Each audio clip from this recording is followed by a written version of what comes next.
Buenas noches, estamos en una actividad de la Facultad de Ciencias Sociales en vivo. Buenas noches a todos los presentes y a los colegas e investigadores que nos acompañan.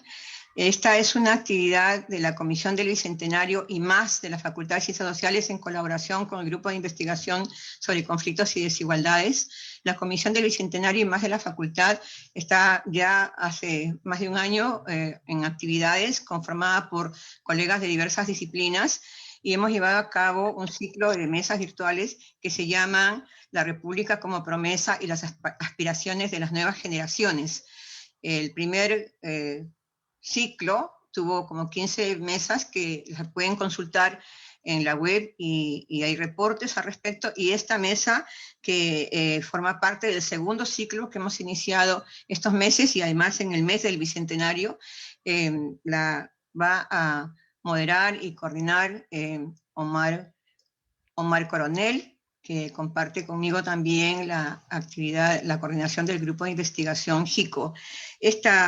En esta ocasión queremos solamente saludarlos a todos ustedes, agradecer su presencia y señalar que nos llamamos Bicentenario y más porque consideramos que este año es el inicio de un ciclo en que uno debe reflexionar sobre las relaciones entre el presente, pasado y futuro, y porque el 21 es un hito, pero se debe ir hasta el 24 porque también tenemos en cuenta qué es lo que significa la dinámica del país a partir de lo que se ha vivido en diversas regiones.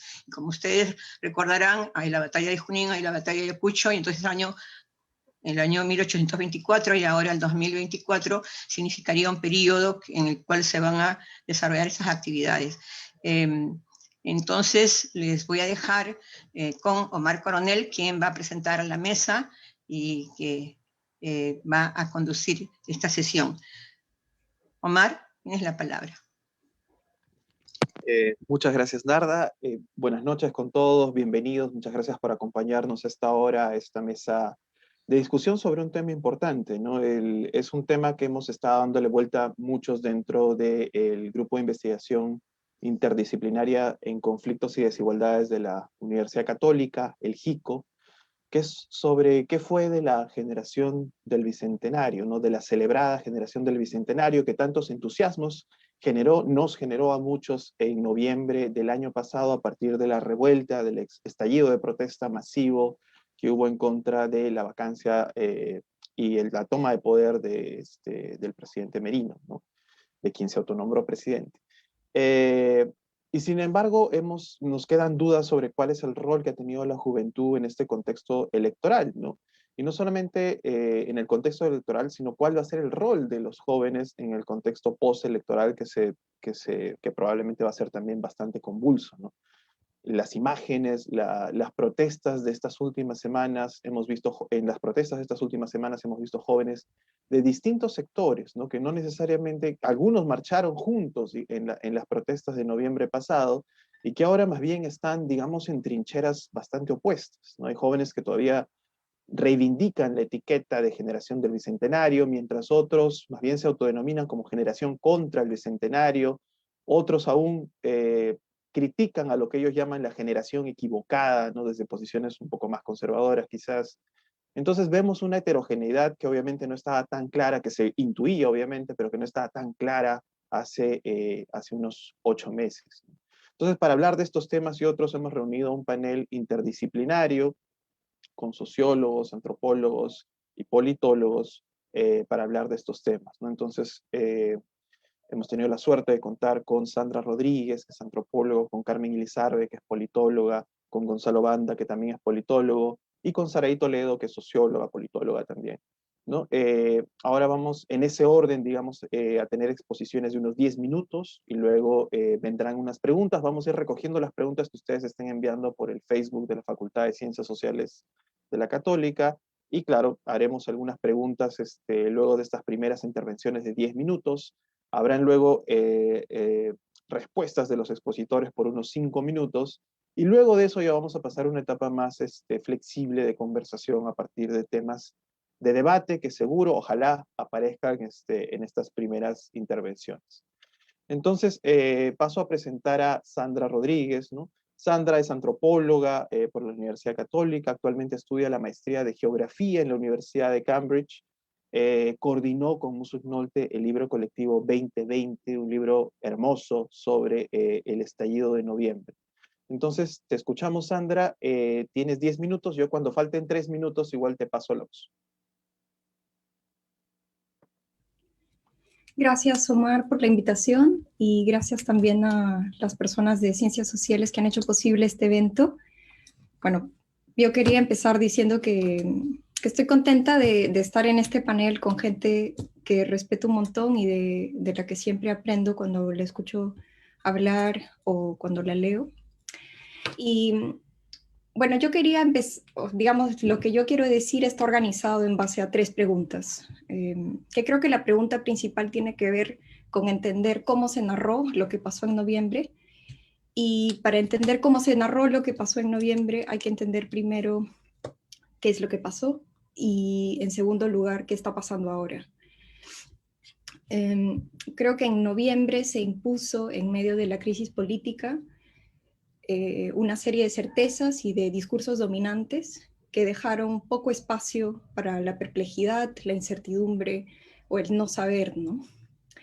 Entonces, quizá un poco haciendo, o digamos, respetando este momento de perplejidad, también quiero ver si puedo abrir algunas preguntas más que plantear certezas o verdades cerradas, absolutas, ¿no? Para hacer un recuento, la tarde del lunes 9 de noviembre se consuma en el Perú un golpe de Estado en medio de una crisis económica y sanitaria. En realidad, este movimiento es una estocada final de una serie de jugadas políticas que los congresistas / partidos a los que representan y los intereses que los mueven venían orquestando desde el 2016, pero esto a su vez estaba montado sobre un deterioro general del manejo de lo público, ¿no?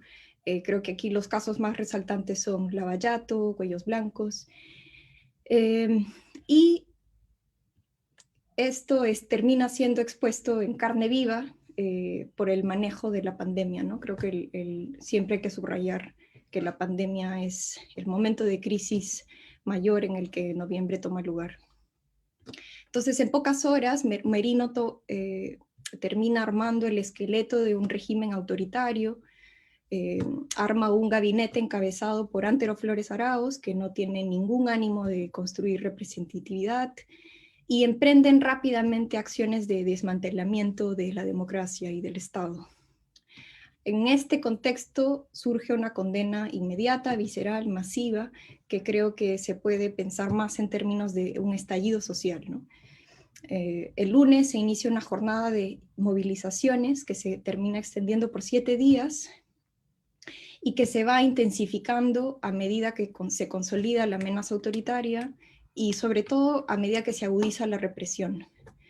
La brutalidad policial y ergo la muerte de Inti Brian, que termina como resultado, el resultado más dramático, digamos, de la brutalidad policial, precipita el desplome absoluto de la legitimidad del gobierno y bueno, ya conocemos la historia, termina subiendo Sagasti.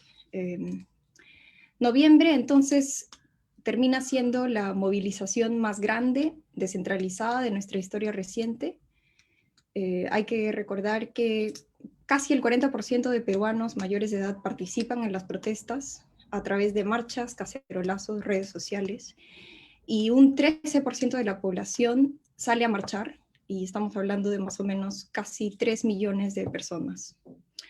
En ese momento se empezó a hablar mucho de la composición de los marchantes, de la gente que marchaba, y la forma en la que estaban resignificando los sentidos de la protesta.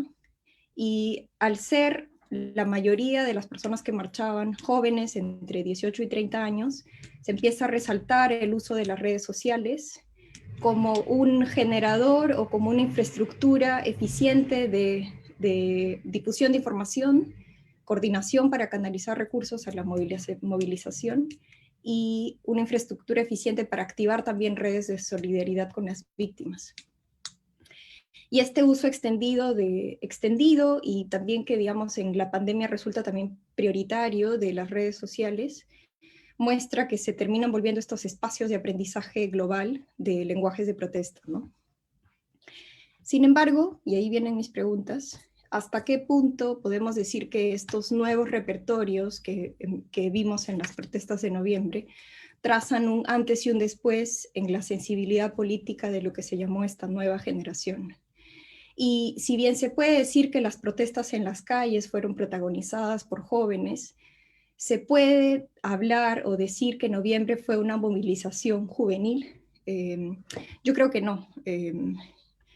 En primer lugar, creo que hay que pensar que los actos de resistencia o los actos de protesta necesitan de algo fundamental, que es la idea de un margen, un nivel de latitud, un espacio que hace posible esta resistencia, ¿no? Entonces, mientras más tengas que perder, mientras más vulnerable seas, esa resistencia se vuelve más difícil porque el costo de participación es mayor. Entonces, las diferencias en la vulnerabilidad social y económica explican, y no solo ahora, sino históricamente, que los participantes en los actos masivos de resistencia hayan sido y continúen siendo muchas veces estudiantes.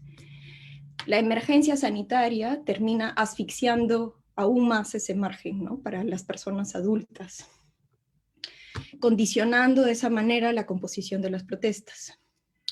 En segundo lugar, creo que hay que recordar que las encuestas que salieron en este momento nos hablaban de que el 90% de la población se oponía a la movida que había generado el Congreso Imerino, ¿no? Entonces no era un rechazo juvenil, era un rechazo intergeneracional descentralizado. Sin embargo, y aquí ya voy pasando a cómo es que se termina narrando o cómo se instala, digamos, un discurso dominante sobre lo que pasó en noviembre. ¿Por qué se termina asentando la narrativa de la generación del Bicentenario que va a cambiarlo todo como el discurso dominante? Aquí voy a soltar algunas ideas. La primera tiene que ver con rastrear cómo surge esta categoría. Y si bien cuando otras personas han reconstruido el origen de la categoría Generación del Bicentenario, lo rastrean el origen hasta Twitter, a un tweet que suelta Noelia Chávez. Sin embargo, yo creo que el impulso para que esto se convierta en una narrativa en realidad lo da Alberto Vergara en una entrevista que le hacen en RPP el 14 de noviembre. Y quiero aquí citar lo que él dice. Él dice: lo que surge acá es una división generacional muy importante. Un gobierno como este representa, encarna a un país viejo, amargado, rancio, cerrado al mundo. Y las manifestaciones que son más bien de un Perú joven, alegre, abierto al mundo, que no quiere un país de clientelismo, de impunidad. Entonces aquí se termina en realidad estableciendo esta dicotomía básica para entender la crisis, que es lo joven versus lo viejo. Y de hecho creo que no es casual que es en paralelo al surgimiento de la categoría de Generación del Bicentenario que aparece como su antítesis el viejo lesbiano, ¿no?, como esta otra categoría que representa el antagónico, ¿no? Y así como se vuelve seductor pensar en una nueva generación que marca un antes y un después, también se vuelve seductor pensar que cierta forma de hacer o razonar la política está a punto de extinguirse. El viejo lesbiano es un dinosaurio, recordemos. Este discurso termina ocultando que la extrema derecha se viene fortaleciendo en el clima político global actual y que los ejes que movilizan a la extrema derecha, estamos hablando de la defensa rajatabla del modelo económico neoliberal, el autoritarismo aunado al revisionismo de la dictadura y otras cosas como por ejemplo la batalla cultural contra el feminismo u otras demandas progresistas, han mostrado... ¿Dos minutos? No. Ya, han mostrado tener un gran capital político y aquí en otros lados, ¿no? Entonces, ¿por qué creo que este discurso se termina volviendo hegemónico? Bueno, en primer lugar porque funciona, ¿no? Apela a lugares comunes, calma una necesidad de ese momento de refugiarse en una especie de tranquilidad que te otorgan los relatos épicos y heroicos de los buenos contra los malos.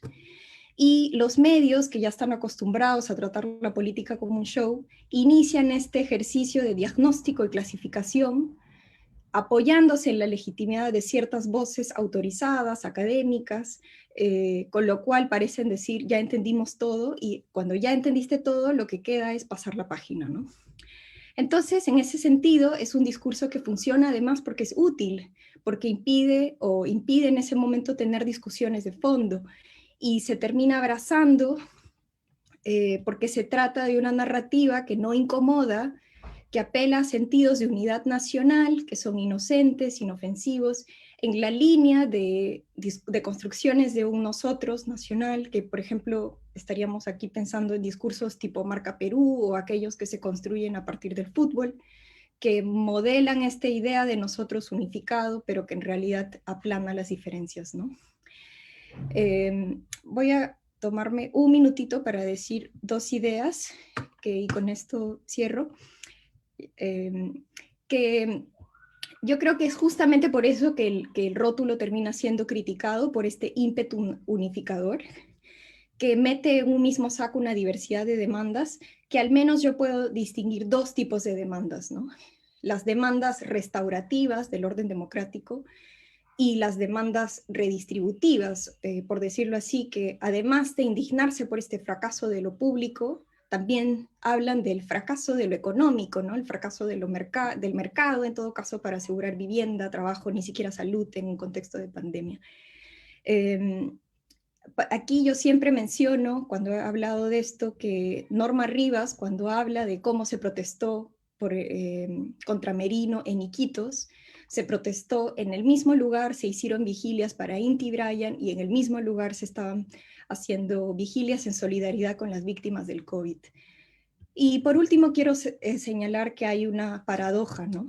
Que la idea de la generación del Bicentenario parece estar anclada en lo viejo, ¿no? Porque apela a ideas viejas, digamos, pensando la República, la misma idea del Bicentenario.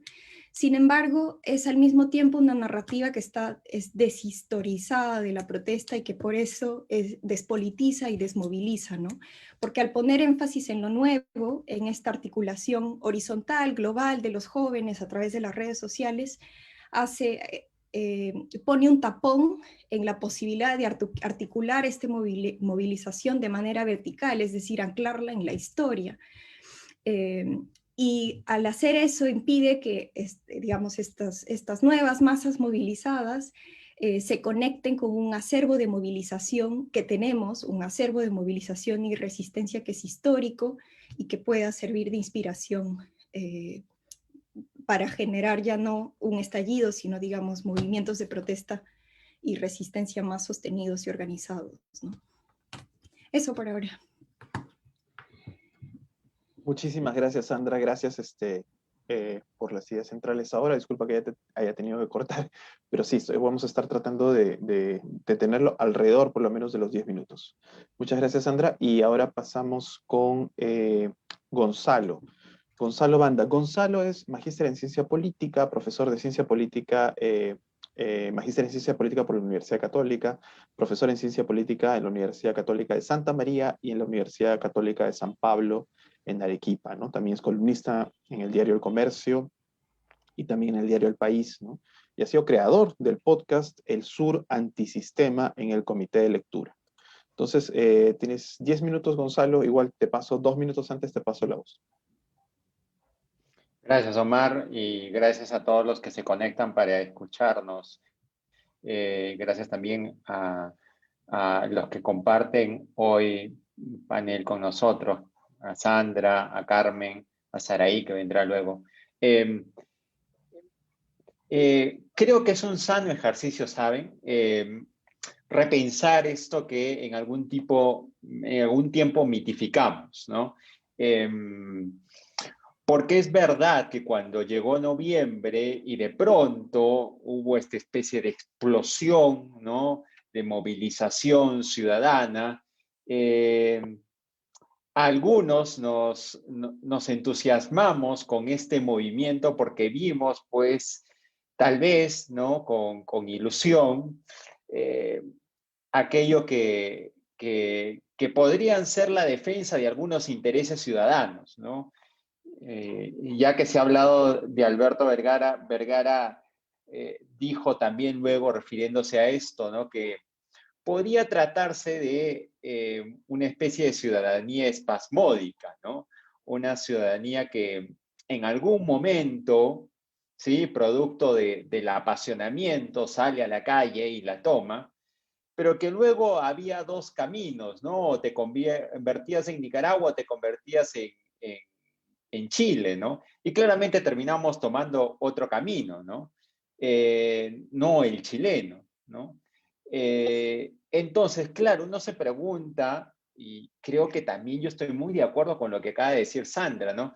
Que una de las peores cosas que se pudo hacer con la movilización de noviembre fue homogeneizar, ¿sí? Tratar de ponerla toda en un mismo saco y tratar de redefinir o etiquetar a los participantes de esa marcha con una misma agenda, cuando claramente había una pluralidad y una diversidad de agendas en esa marcha que tenían que ver con desde la contención emocional. La gente estaba durante muchos meses en medio del aislamiento social, en el confinamiento, y estaba viviendo pues fenómenos internos también de resistencia a algunas normas de las restricciones, y al mismo tiempo estaba sufriendo una grave crisis económica después de haber sufrido el peor manejo sanitario de muchos países, ¿no?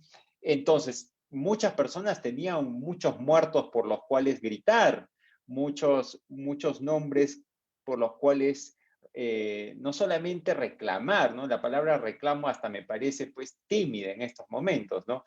O sea, la gente estuvo persiguiendo camas UCI, estuvo persiguiendo oxígeno.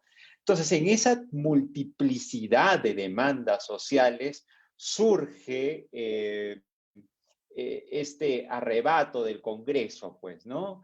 Y siempre que se intenta deslegitimar a la movilización de noviembre, y que se la acusa desde un sector como la generación equivocada, se la denuncia porque se protegió, ¿no? Se dice, al corrupto Vizcarra. Y claro, o sea, se olvida que precisamente, creo que esa es la caricatura, ¿no? Un grupo de críticos de la movilización homogenizan el discurso y dicen, esta fue claramente una marcha que protegió y defendió al presidente Vizcarra.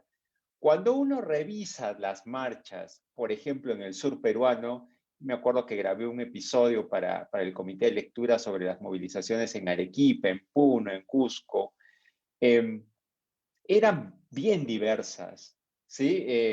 Había gente que quería el cambio de constitución, había gente que simplemente estaba reaccionando porque estaba harta del sistema político. Incluso en las encuestas posteriores, ¿no? Que surgieron a la manifestación, lo más importante no era tanto el fenómeno de defensa de Vizcarra, creo, sino era el fenómeno de la no representación política, ¿no? Es decir, cuando un 86% de las personas dicen que apoyaban las marchas contra el gobierno de Merino y un 54% lo acusó a él de las muertes de Inti y de Brian, claro, uno se pregunta por qué, ¿no? Y luego pasas también a encuestas que se hicieron en estos meses, que un 65% de los ciudadanos para el IEP no se sentía representado por ningún partido político, ¿no? Sin embargo, al mismo tiempo, apareció algo que estaba tímidamente dormido, ¿no? Que es un interés revitalizante de los jóvenes por la política, ¿no? 60% de los jóvenes, pero 60% de la población se comenzó a interesar en política, y según el IEP, el 75% de los jóvenes se interesó en la política. Claro, estos son números sin precedentes, ¿sí? O sea, 75% de interés en la política, en un sistema de colapso partidario como el que ha sufrido el Perú, ¿no? Donde los partidos políticos no existen, ¿no? O se convierten en combis electorales ambulantes que van recolectando líderes. Esto es algo bueno, ¿sí? Que la gente se interese en política, ¿no? Ya quisiéramos que este interés dure para siempre. El problema, ¿saben? Y yo creo ahí, y yo lanzo es por qué no echó bases, por qué no echó raíces, qué sucedió. Bueno, porque fue, si vamos a hablar de que fue espasmódico y que fue pasional, entonces fue un arrebato ciudadano simplemente. No hubo una conciencia ciudadana que se anclara en un reclamo ciudadano, que defendiera valores republicanos. Y yo creo que ahí tiene mucho que ver con el contexto en el que se dieron las protestas, ¿no? Creo que sí significó algo. Yo sí puedo concluir algunas cosas. Sí significó la jubilación de una clase política que se negaba a morir, ¿no? Cuando Sandra habla de los dinosaurios, a mí me parece muy interesante que efectivamente no creo que solo hayan salido jóvenes, pero sí creo que la gran mayoría de jóvenes que salió, y yo creo en Arequipa la abrumadora mayoría fueron jóvenes, además que los carteles eran súper creativos, ¿sí? Era una marcha hiper creativa, ¿no? Carteles, danzas, tambores, la manifestación era, o sea, la cantidad de símbolos que había, la semiótica que estaba presente era increíble, ¿sí? Pero sí notabas algo en común. Estoy cansado de esta clase política, ¿no? Y ya no la quiero, ¿no? Y ya la quiero jubilar. Y de hecho, a muchos de ellos los jubilan, ¿sí? En estas elecciones muchos de esos partidos políticos no pasan ni siquiera a la valla electoral y otros ni siquiera se animaron, no tuvieron listas congresales. Entonces, sería un punto muy interesante cómo esos actores políticos que perdieron legitimidad, de la nada la quieren recuperar ahora, ¿sí? O sea, se sienten poderosos en medio de este discurso del fraude y vuelven a la palestra, ¿no? Cuando ya habían perdido legitimidad. Entonces, creo que esas dos cosas me llamarían la atención. Esa pluralidad a la que Sandra hizo mención. ¿Por qué no echó raíces en segundo lugar? Bueno, si se debió a eso. Y que sí significó, yo creo, es una hipótesis, que ciertos actores políticos ya no entendieran las formas de intermediación política, ¿no? Y por ahí me quedo por ahora. Perfecto. Muchas gracias, Gonzalo. Además que he estado sobrado de tiempo. Gracias por la presentación. Igual vamos a retomar con preguntas más adelante. Ahora pasamos a la presentación de Carmen. Carmen Elizarbe es doctora en ciencia política por la New School y profesora en el Departamento de Ciencias Sociales de la Pontificia Universidad Católica del Perú. Es miembro además del Grupo Memoria y especialista en conflictos y movimientos sociales, ¿no? Y ahorita que Gonzalo estaba hablando de por qué nos echó raíces, ¿no? Recordaba un poco la tesis de Carmen, que también está muy vinculada a lo que fue, digamos, la marcha de los Cuatro Suyos, ¿no? Y un tema del cual también se vuelve a hablar, ¿no? ¿Por qué no echó raíces? ¿Por qué la movilización juvenil de esos años no se transformó en una movilización, en una organización partidaria, ¿no? Entonces, bueno, esas ideas, doy la palabra a Carmen, igual 10 minutos, un par de minutos antes, igual te paso la voz. Gracias, Omar, por la invitación a este panel. Gracias también a Narda Enríquez y Gisela Canepa y la Comisión Bicentenario y más de nuestra universidad. Es un gusto compartir el espacio con Sandra, Saraí y Gonzalo.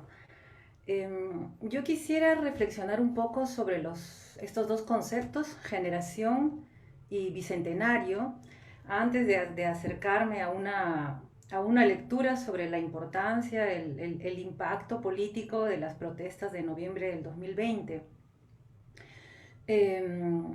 Y quisiera hacerlo un poco en perspectiva comparada, pero dentro de la historia del país, pensando un poco en aquello a lo que tú aludías, Omar, las protestas de julio del año 2000, durante la juramentación de Alberto Fujimori, ¿no? Esas protestas conocidas como la Marcha de los Cuatro Suyos, son un episodio bien importante en la historia del país, aun cuando la marcha, por cierto, siendo multitudinaria, histórica, descentralizada, festiva, colorida, intensa, ¿no? Y que además, digamos, ocurrió contra una serie de esfuerzos del gobierno de Alberto Fujimori por cerrarle las puertas a la gente, por invisibilizarla en los medios de comunicación comprados, un espectro político muy, muy cerrado, muy parecido a lo que hemos estado viviendo en esos últimos tiempos, pero con características distintas también a la vez. La marcha aún así ocurrió, pero no fue suficiente para traerse abajo al gobierno de Alberto Fujimori en ese momento, ¿no?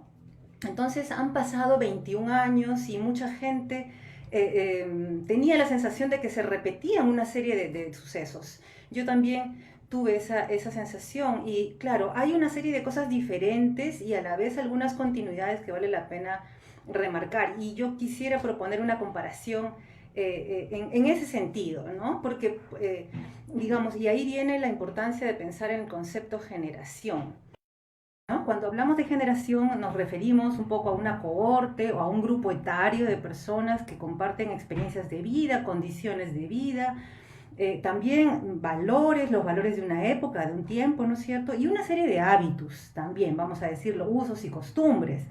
Están situadas en una realidad social particular, ¿no? Y entonces esta generación, la generación joven, que digamos es mayoritaria poblacionalmente también en el Perú en este momento y ha sido el rostro visible de las protestas por las razones que Sandra ha explicado muy bien, ¿no? Los jóvenes, las jóvenes siempre son los que están por delante en este tipo de circunstancias. Así fue también en la Marcha de los Cuatro Suyos, y ahí le tocó a mi generación, ¿no es cierto? Pero así había sido 20 años antes también en las protestas que conducen a la transición del año 80, ¿no es cierto? Y que terminan con la caída del régimen del gobierno militar, ¿no? Entonces, la juventud siempre juega un rol y por eso es que la idea de la generación es tan cautivadora, ¿no? Pero entonces hay una generación nueva, hay una generación...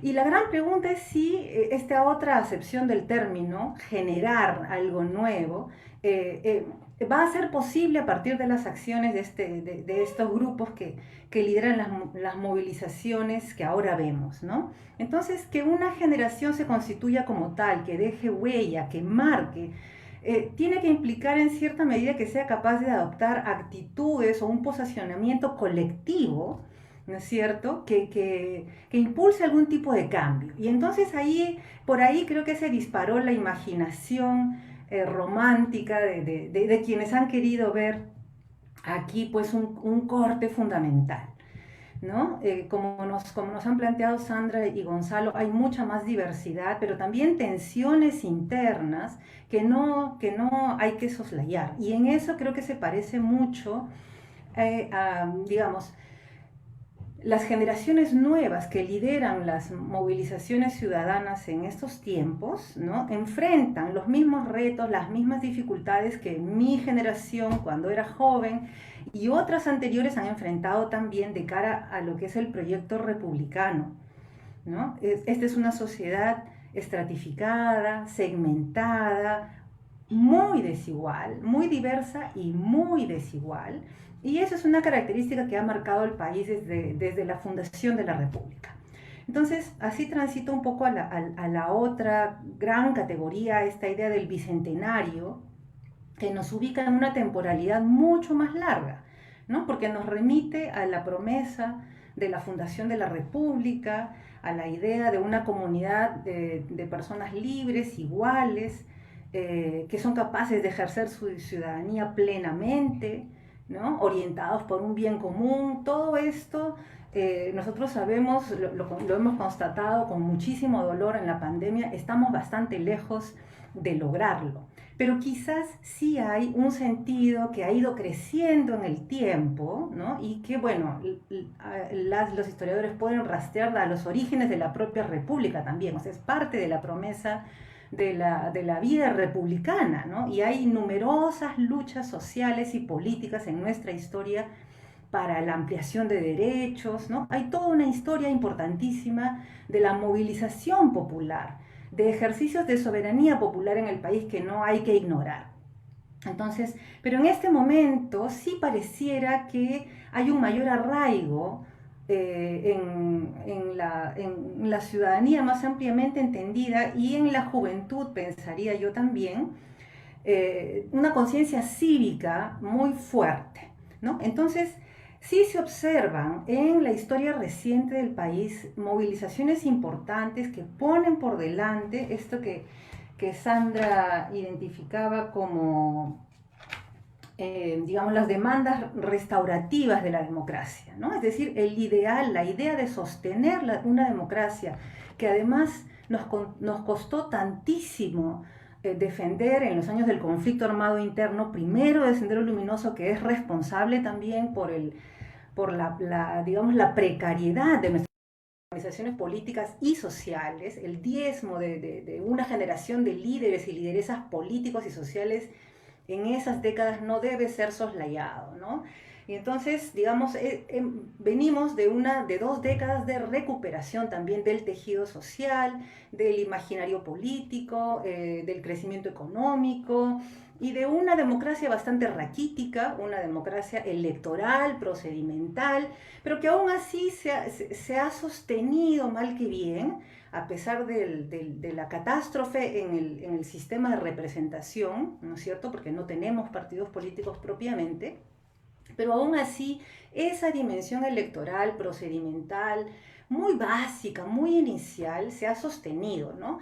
Y es como si hubiera una claridad que se hubiera expandido, pensaría yo, desde la Marcha de los Cuatro Suyos, que eso hay que defenderlo con uñas y dientes, ¿no? Y que ahí hay una especie de línea, una frontera que no hay que cruzar. Y entonces eso sí moviliza a la sociedad nacional de manera descentralizada, con el rostro de la juventud por delante, pero digamos su fuerza radica en que es capaz de involucrar gente mucho más allá de solamente la generación o las generaciones jóvenes de este tiempo. Y entonces ahí creo que hay una conciencia cívica muy importante, muy interesante, que logra articular, que logra sumar, pero que coexiste también con estas diferencias y desigualdades tan fuertes en el país que hacen que desde hace más de 20 años, ¿no? el país tenga protestas callejeras sostenidas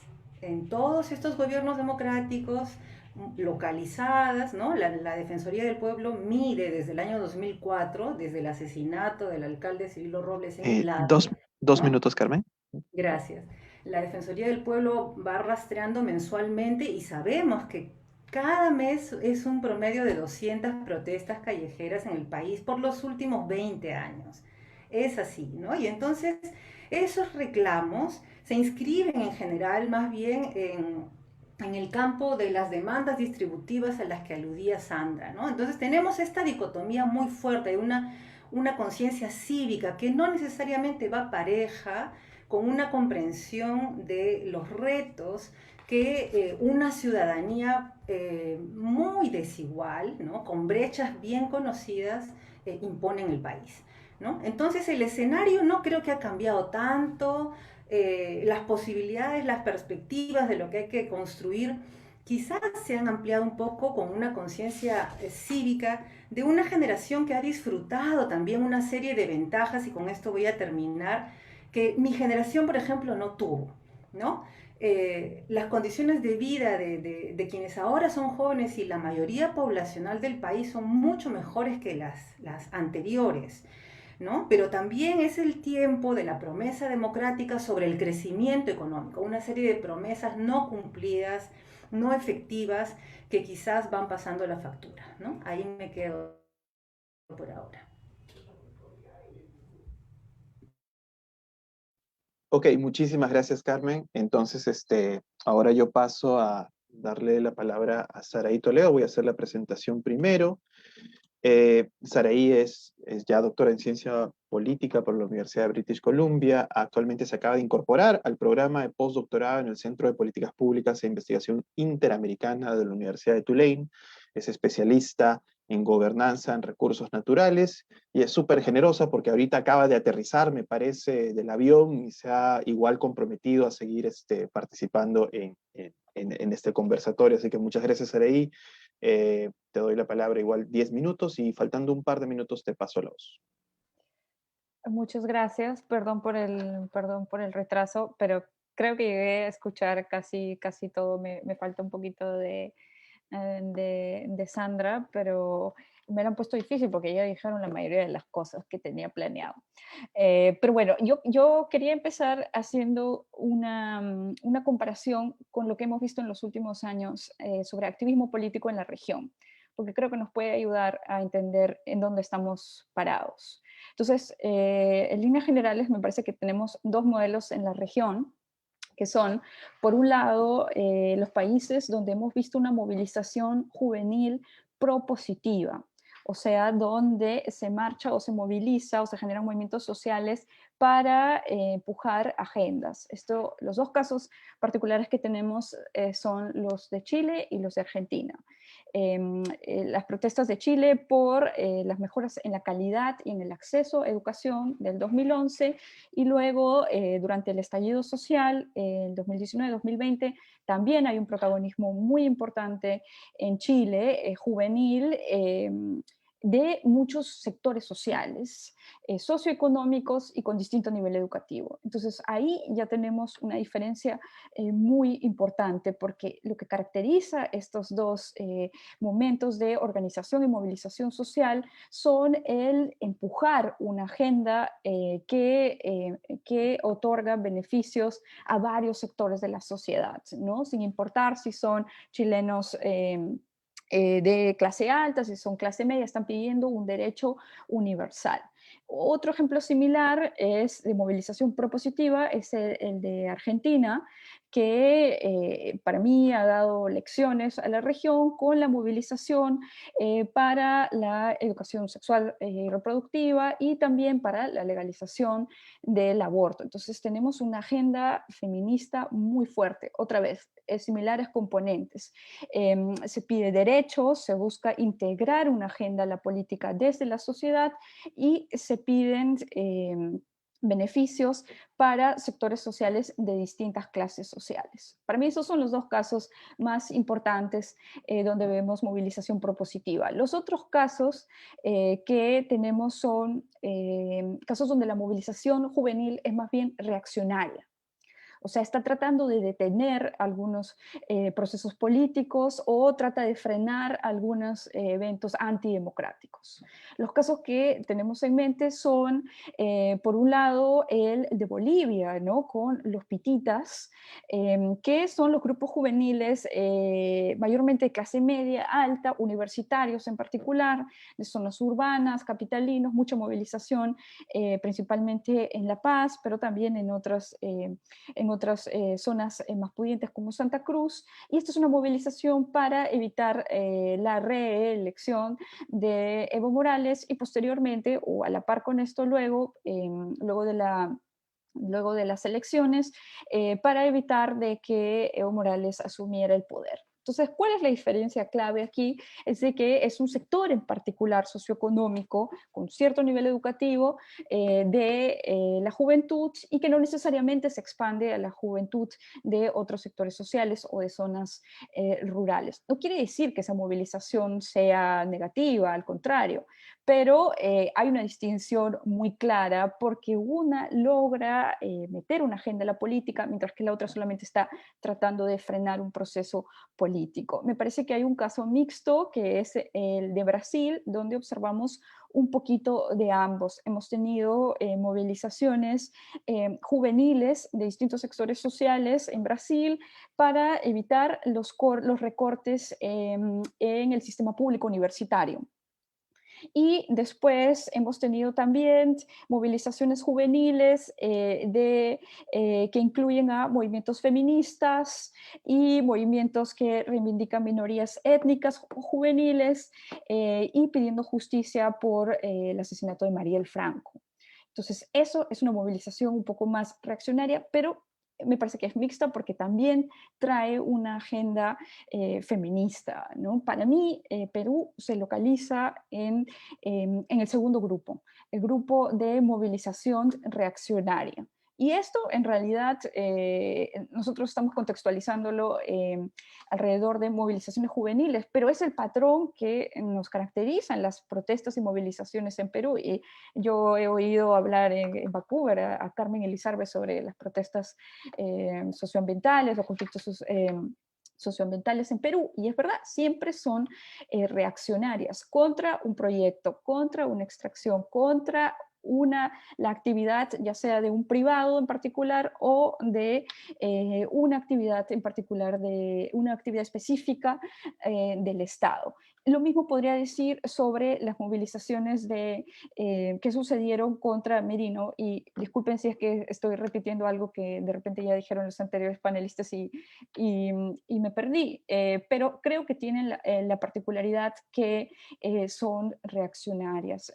Coincido con lo que decía más Gonzalo, y que son multigeneracionales, ¿no? Ese es el elemento nuevo, que normalmente las protestas en Perú tienen un componente más de adulto, si acaso un gran componente rural, campesino, pero estas ya integran tanto el plano urbano como las juventudes de zonas urbanas.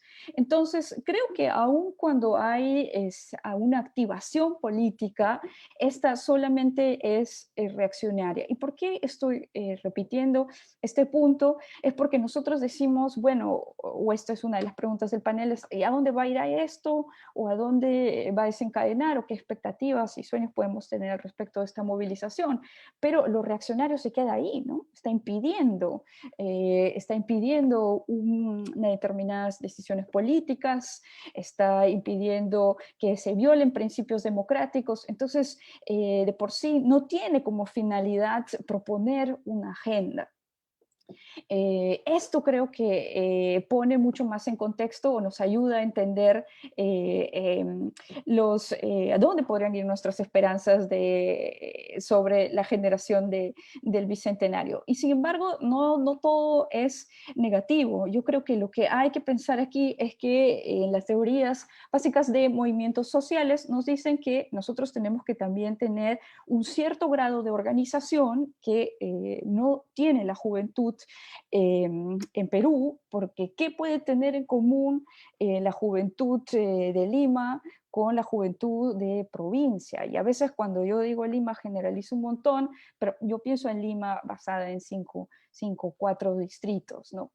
¿Qué cosa pueden tener en común? El joven promedio de Surco, de Miraflores, aspira a una educación superior pública. Yo no lo sé si eso está en su mente. Mi intuición es que no. Y aquí quiero recoger algunas de las palabras de Sandra y también de Carmen, que es una sociedad que está bastante individualizada, ¿no? Que ya ve por grupos, por burbujas, más que por intereses comunes. Entonces, eso es un primer impedimento. El siguiente, en mi opinión, sería las cuestiones sobre liderazgo político.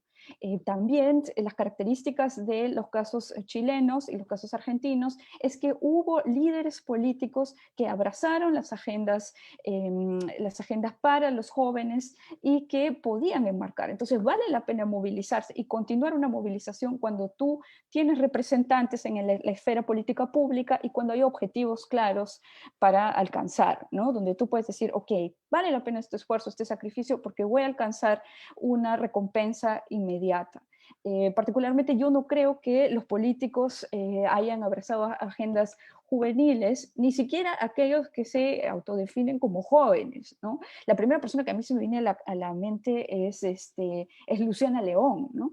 Que abrazó la agenda de es una política joven, que voy a ayudar a traer las preocupaciones de los jóvenes, y su propuesta más importante fue abaratar conciertos.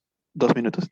Gracias. Entonces creo que si pudiera hacer una reflexión, es que más que pedirle dónde está la generación del bicentenario, creo que el llamado debe ser, uno, hacia la organización, dos, hacia la identificación de liderazgos, y tercero, la gran tarea, y aquí estoy repitiendo palabras de Gonzalo y de Carmen, de identificar qué objetivos comunes realmente podemos trazar a través de varias clases, de varias zonas y varias regiones del país. Entonces quiero terminar solamente con eso, una invitación a que pensemos en objetivos comunes en el país.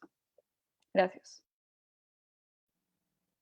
Muchas gracias, Saraí. Muchas gracias, en verdad, a los 4 panelistas por los comentarios.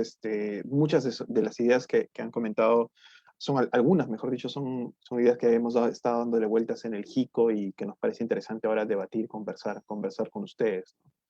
Quería aclarar un pequeño error con Sandra Rodríguez, que ya no está estudiando la maestría de geografía, y ella terminó, ella es magíster. Solo quería subsanar ese error. Y teníamos, bueno, algunas preguntas, igual tanto del JICO como de gente que está en el Facebook. Una idea que nos llama mucho la atención es que también lo planteaba antes cuando conversaba con ustedes por el correo, es entonces si en verdad pareciera que otras variables terminan siendo más influyentes que la variable etaria para predecir actitudes políticas o participación política, ¿no? Lo último que decía Saraí, que el tema de la clase social, o en general temas regionales o temas de otro tipo parecieran los que explican. Se puede hablar todavía de una generación, ¿no? Cuando Carmen hablaba un poco de que la definición de generación, cuando pensamos en el pasado, tenemos casi una mitificada la generación del 68, ¿no? El artículo emblemático de Tito Flores Galindo, la generación del 68, la generación combativa, ¿no? Y tenemos como que esa imagen congelada. Obviamente la generación del 68 también era bastante heterogénea, y sin embargo se podía hablar de unos ciertos mínimos comunes, ¿no? Un cierto ambiente cultural que no solamente es por el Perú, sino que también se daba por el contexto internacional de ese momento, de la generación de los 60 e inicios de los 70, ¿no? Entonces, la pregunta que muchos planteábamos en el JICO era un poco, se vinculaba con eso. Entonces, ¿se puede hablar de que hay algo, digamos, un mínimo común denominador de la juventud del Bicentenario en el Perú? O más allá, digamos, que por ejemplo la destreza en las redes sociales, ¿no? Que es una cosa que comentaba, me acuerdo, Félix Reategui, ¿no? Más allá de esa destreza de utilizar las redes sociales y, qué sé yo, de cierta experiencia compartida sobre la crisis de estos últimos 5 años, ¿hay algo más que termine dándole un cierto perfil a esta generación? Entonces, esto era una primera idea, ¿no? Lo segundo, que tiene que ver con lo que decían, lo que varios de ustedes han comentado, el tema de por qué no echar raíces, ¿no? Esta pregunta que hace Gonzalo. Hubo mucho entusiasmo y mucho interés y mucha gente que participó. Efectivamente, 3 de 4, según la encuesta del IEP, 3 de cada 4 jóvenes estaban interesados en política en noviembre, lo cual es insólito justamente por las mismas razones que ha dicho Gonzalo, en un país sin sistema de partidos, sin polarización política que sea reflejo, digamos, de esa polarización partidaria, y sin embargo no echa raíces, ¿no? Entonces, habría motivos para esperar que eche raíces, ¿no? Al menos desde algunas lecturas en ciencia política y sociología, esta forma de entrar a hacer raíces, muchos lo ven, bueno, si no hay partidos que absorban eso, no hay forma, ¿no? Entonces, un poco estamos condicionados a una lectura de que si es que no hay partidos que tengan la capacidad de absorber eso, pues ahí va a quedar. No hay forma de que eso continúe sin un espacio organizacional, ¿no? Desde otras lecturas nos dicen, bueno, no tienen que ser partidos, pueden ser colectivos, pueden ser movimientos, pueden ser otros espacios organizacionales. Sin embargo, los hay nuevos, ¿no? Al menos desde mi lectura, mucho de lo nuevo que he visto, lo fundamental ha sido sobre todo las colectivas feministas, ¿no? En muchas universidades en todo el país, como una cosa muy novedosa en el país en los últimos 5 años. Sin embargo, hay otra novedad estos últimos 5 años, ¿no? Una nueva sociedad civil también súper conservadora, que también ha organizado colectivos y grupos, y ya no solamente los conservadores religiosos, sino los libertarios, y la intersección entre ellos, que son los paleolibertarios, ¿no? Que marchan con estas banderas amarillas de la serpiente, y por eso, con eso paso a un poco la tercera pregunta, ¿no? Para cerrar, la segunda era esto, ¿no? ¿Hay expectativa de que esto eche raíces? O sea, ¿hay espacios organizacionales para que se echen raíces? ¿Estos deben ser definitivamente partidarios o tiene sentido a pensar en movimientos colectivos, sobre todo pensando en lo que ha ocurrido en Chile? Y la tercera pregunta era un poco una especulación que tengo sobre lo que ha pasado en las últimas elecciones sobre la juventud. Y digo especulación porque no tenemos muchos datos todavía, muchas encuestas o datos finos, digamos, para tener una mirada global sobre la participación de la juventud, ¿no?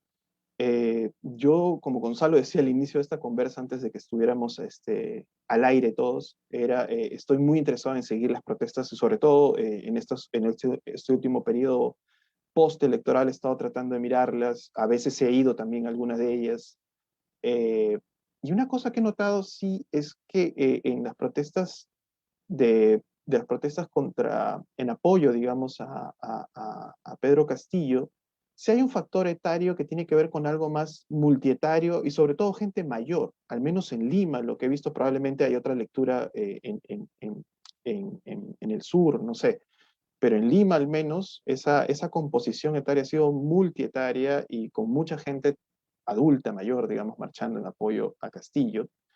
Y más bien sí he visto algo distinto en los jóvenes que han apoyado a Fujimori, ¿no? Las marchas a favor de Fujimori o en contra del fraude, como se quiera leer, tenían un componente juvenil importante. Es más, entre quienes han hablado en las tarimas, digamos, a favor de Fujimori, había una intención, probablemente Carlos Raffo, quién sabe, de que aparezcan jóvenes, ¿no? Mujeres jóvenes, de diversas líneas, digamos, pero mostrando siempre esta cosa de juventud, ¿no? Ya no a la vieja guardia. Había un énfasis entonces, ¿no? Y además también por múltiples factores, las redes sociales que se inundaron, digamos, de apoyo en contra, a favor de la democracia, en contra de Merino en noviembre, esta vez estuvieron, mi impresión también, eso es otra cosa que hay que probablemente hablar con Eduardo Villanueva y otra gente que está viendo estas cosas, había un sector, particularmente en Lima, juvenil, que está más cerca de la línea de Fujimori, ¿no? Y difundiendo más información sobre Fujimori en TikTok y en Instagram, en estas otras redes juveniles que fueron más progresistas, digamos, o aparentemente progresistas en noviembre, y que ahora más bien no lo fueron tanto. Otra vez digo, ¿no? Estos son puras especulaciones. Ahorita no tengo data concreta sobre esto, son cosas que he conversado con mucha gente, pero quería ver si ustedes tenían algunas ideas sobre esto, ¿no? Sobre cuál ha sido el rol de los jóvenes ahora, de qué lado han estado los jóvenes un poco más activos, sobre todo en este último periodo de la campaña, ¿no? Si tienen algunas hipótesis, tomando en cuenta, digamos, esta observación especulativa. Y bueno, lo dejo ahí, igual quisiera que sigamos conversando después de estas respuestas, ¿no? Ahorita cada uno tendría unos 5 minutos para, digamos, reaccionar, no necesariamente las 3 ideas grandes o largas que he planteado, sino en general en función a lo que les parezca más interesante. Comenzamos igual con el mismo orden, ¿no? Sandra. Ok, gracias, Omar. Yo tenía algunos puntitos para mencionar. El primero, decir que este interés en la política, digamos, este súbito interés en la política que las encuestas muestran en noviembre, con esta supuesta paradoja o digamos, de este interés en la política coincidiendo con un momento de profunda desconfianza, desilusión, pérdida de legitimidad de los políticos, en realidad es algo que no es particular de Perú, que justamente yo estaba leyendo hace poco algo similar en Inglaterra, donde registraban el mismo fenómeno, o sea, se va al suelo la confianza en la política y eso paradójicamente hace que aumente el interés en la política. Y en realidad, si lo piensas, tiene sentido. Por otro lado, lo que quería decir es que en noviembre, y aquí pensando un poquito en lo que comentaba Gonzalo sobre que en noviembre creo que el movimiento movilizador principal es un movimiento antipolítico, ¿no? Sin embargo, y esto quisiera resaltarlo, un movimiento antipolítico no es lo mismo que un movimiento que tenga demandas progresistas o entendimientos más amplios de país, que salgan de modos tradicionales de entender lo que es la democracia, la nación, el Estado. O sea, recordemos, Rafael López de Aliaga, por ejemplo, y muchos otros líderes políticos de derecha también hacen un uso de un discurso antipolítico para ganar popularidad. Entonces, lo antipolítico no es lo mismo que el progresismo y puede reproducir más bien sentimientos súper conservadores. Y creo que eso, pasando ya al escenario actual, ¿no? Porque de hecho al inicio de lo que hablé decía que para entender noviembre hay que pensar en el presente también, sino que ya no me alcanzó tiempo de hablar todo lo que quería decir. Y creo que podemos ver ahora cómo estos ánimos restaurativos que estuvieron muy presentes en noviembre y que creo que fueron parte del discurso principal, al menos desde los medios de comunicación, ¿no? Como este ánimo de restaurar la democracia, restaurar el orden y ya pasar la página, se comprende que sean también parte de cierto sector de la juventud, por lo menos de cierto sector de la juventud que ha bebido de este mito del boom económico y el progreso del Perú, ¿no? Entonces siento que ese ánimo restaurativo también respondía a estas narrativas de jóvenes que han nacido en el boom económico del Perú, ¿no? Entonces, aquí recuerdo muy claramente, además, por ejemplo, una de las pancartas que a mí me llamó mucho la atención en noviembre fue la de una chica en Canadá que protestaba con una pancarta que decía: no es posible que el presidente tenga menos, no, al revés, no es posible que yo tenga más años de estudio que el presidente, refiriéndose a Merino. Bajo ese mismo argumento, estoy segura que ha descartado votar por Castillo.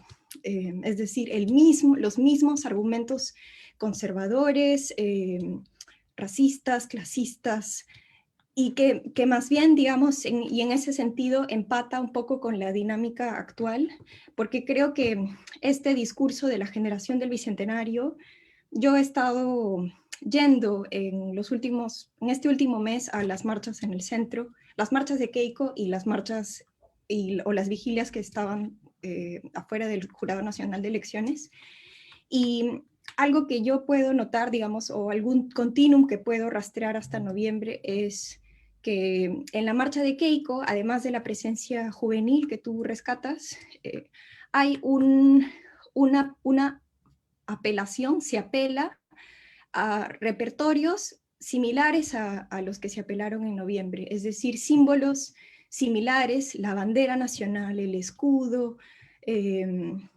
Me llama mucho la atención, por ejemplo, el uso de la música criolla en las marchas a favor de Keiko.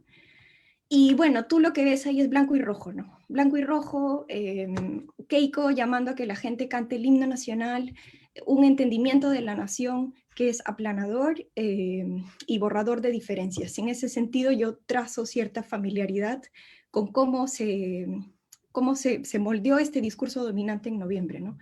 Versus un ánimo en el Jurado Nacional de Elecciones muy distinto, que está marcado por la diversidad, ¿no? Y en una de las marchas a las que fui, lo que abría la marcha era una gran huifala, ni siquiera la bandera roja y blanca, sino la gran huifala extendida. Y entonces hay también otro ánimo que está en juego, que es un ánimo más anti-establishment, ¿no? Ya no es tanto antipolítico, sino es más, creo, un ánimo anti-establishment, que parte, creo yo, de otro entendimiento de democracia, otro entendimiento de país, otro entendimiento de nación, y que te parece decir como, no sin nosotros, ¿no? O hay que hacer una apertura de un nosotros más... Un minuto. Un nosotros complejo, ¿no? Y quizá para cerrar ya, yo siento que este momento más allá de, digamos, a la generación actual, pero sí esperaría que a la generación de jóvenes, yo creo que el potencial que nos da este momento es el anclaje histórico, la posibilidad de anclarnos a la historia.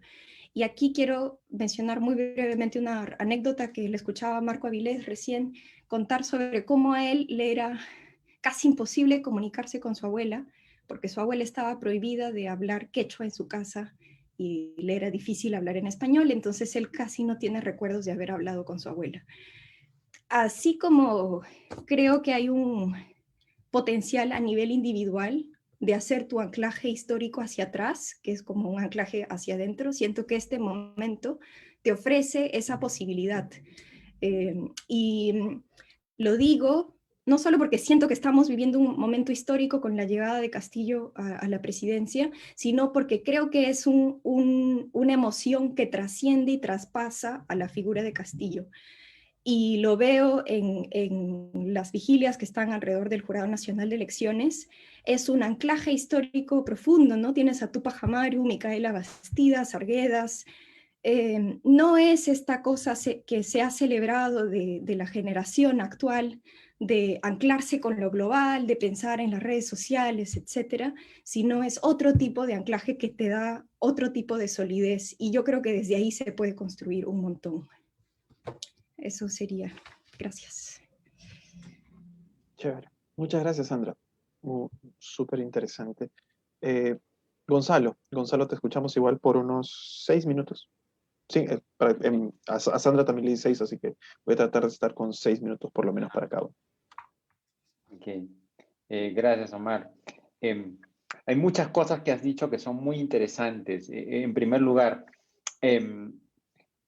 esto de que los movimientos de protesta sean debido generalmente a agendas muy locales es algo que en los últimos años es muy común en el Perú y en el sur peruano. O sea, no tienen una articulación nacional, no son agendas de protesta debidas a un proyecto minero, a la reivindicación de una obra pública que no se ha cumplido o la demanda de una empresa que ha contaminado.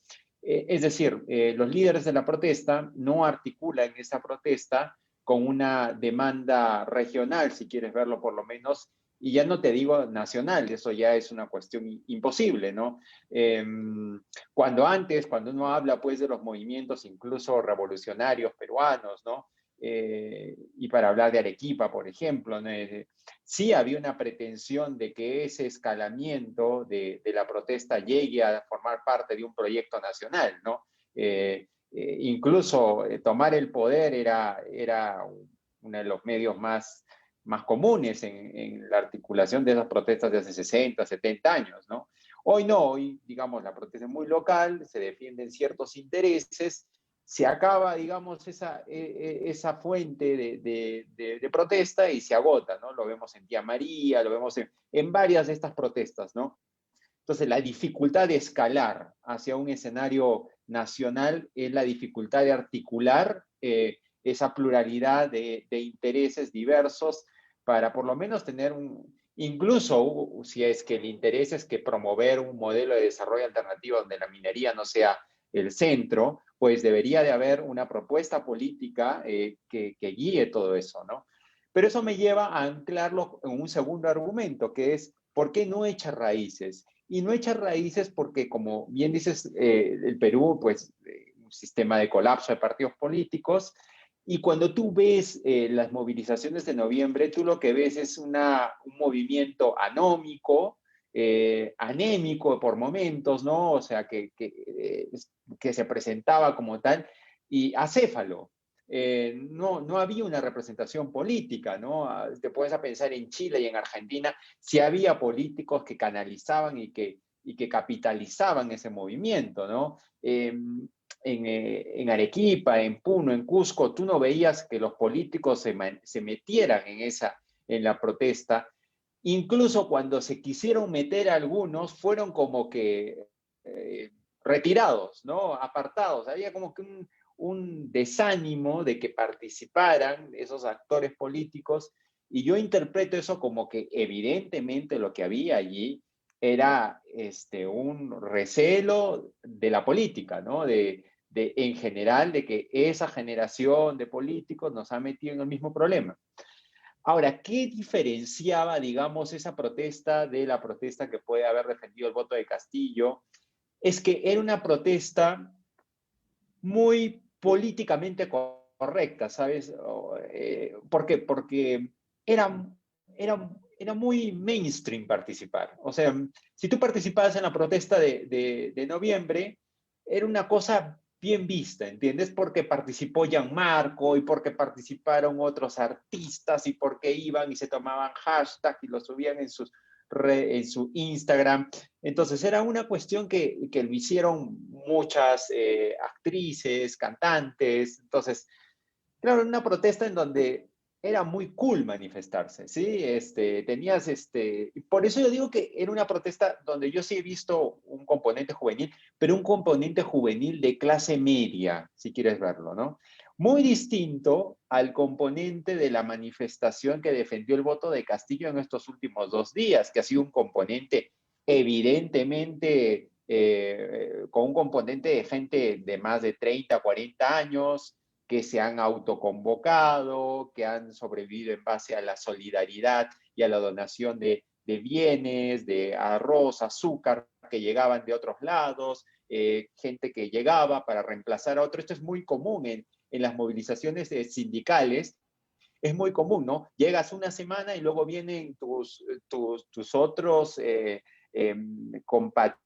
compañeros y te reemplazan y esto va escalando. Es como, hay toda una sabiduría en cómo se hacen estas protestas, ¿no?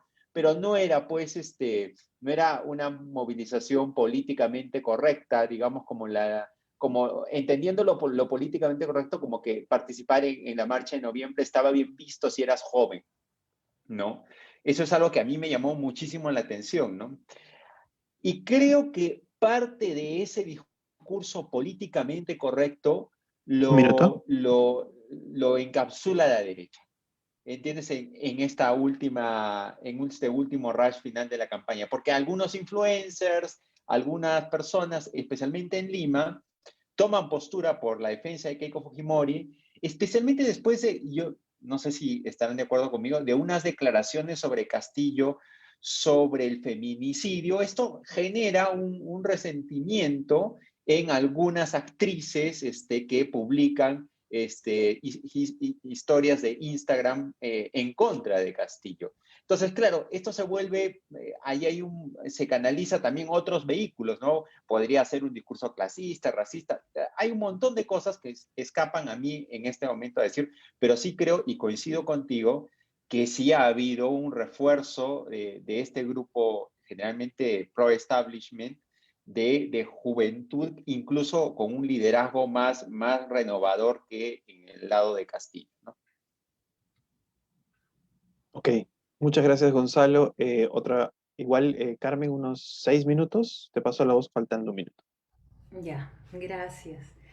Bueno, sobre si hay un perfil generacional, tu primera pregunta, Omar, bueno, eso trataba de abordar justamente en mi intervención, ¿no? Pensando en que efectivamente hay una serie de cambios de contexto en el Perú que son importantes para entender lo que las protestas pueden hacer hoy, lo que podían hacer antes, ¿no? Y cómo la juventud juega un rol particular en eso. Y creo que coincidimos todos aquí en que si bien esa puede ser, digamos, la punta de lanza o el factor más visible, es determinante en la medida en que pueda convocar a una sociedad nacional más amplia y que es muy diversa y muy desigual, ¿no? Yo quiero insistir en que en el Perú sí hay momentos de articulación nacional. No creo que todos son protestas localizadas, pequeñas, chiquitas. Algunas alcanzan fuerza regional, otras alcanzan fuerza nacional. Hay antecedentes importantes y creo que eso también hay que mencionarlo, ¿no? En este tiempo, o sea, la protesta de noviembre no es que sale de la nada y nada parecido se ha visto antes, no. O sea, el año 2016 la marcha de noviembre de 2020 es histórica porque es la más grande del país, pero antes de esa, el 2016, hubo la más grande del país y fue Ni Una Menos. Y antes de esa hubo la más grande del país y fue la Marcha de los Cuatro Suyos. Entonces hay, digamos, un crecimiento, hay algo que se va construyendo ahí y yo creo que hay que pensar también en las temporalidades de estos procesos. ¿Cuánto tiempo toma construir ciudadanía? ¿Cuánto tiempo toma cambiar los valores, las mentalidades, alterar los imaginarios políticos y sociales de quienes hacen finalmente los sujetos políticos que intervienen y marcan un curso de acción distinto?